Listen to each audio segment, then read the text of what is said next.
Abdullah Saad, another fantastic player in মুহূর্তে Anthony Tripura, the focused player of this team. Anthony Tripura quarter ফাইনালে দুটো গোল তিনি করেছেন।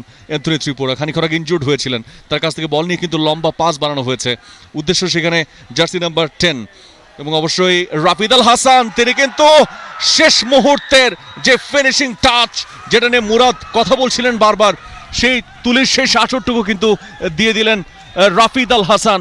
National রাউন্ডে আমরা দেখেছি রাফিদ আল হাসান কতটা আক্রমণাত্মক ফুটবল তিনি খেলেছেন, ন্যাশনাল রাউন্ডে গোল পেয়েছেন, ডিভিশনে গোল পেয়েছেন, সেমিফাইনাল গুরুত্বপূর্ণ স্টেজ অ্যাকশন রিপ্লেট আমরা দেখছি, সেখানে এসেও কিন্তু দলের জন্য প্রথম গোলটা তিনি করলেন। দুর্দান্ত দুর্দান্ত এক কথায় রাফিদ আল হাসান, তবে দেহের ব্যালেন্সটা ধরে রাখতে পারেননি সেখানে রক্ষণভাগের ফুটবলার, এবং সেই সুযোগটা কিন্তু কাজে লাগিয়েছেন পুরোপুরিভাবে রাফিদ আল হাসান। কান্ডারি ভূমিকা অবতীর্ণ হলেন police lines school and college রাজশাহীর হয়ে এবং দলকে এগিয়ে নিয়ে গেলেন 1-0 গোলের ব্যবধানে আজকের এই আরবি স্টেডিয়ামে।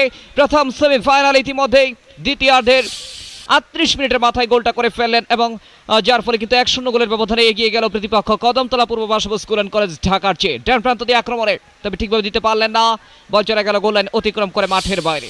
রাফিদ আল হাসান তার দেয়া গোল থেকে এগিয়ে গেল স্কোর লাইন। এই মুহূর্তে Kadamtala Purba Basabo school and college Dhaka 0, প্রতিপক্ষ police lines school and college Rajshahi 1।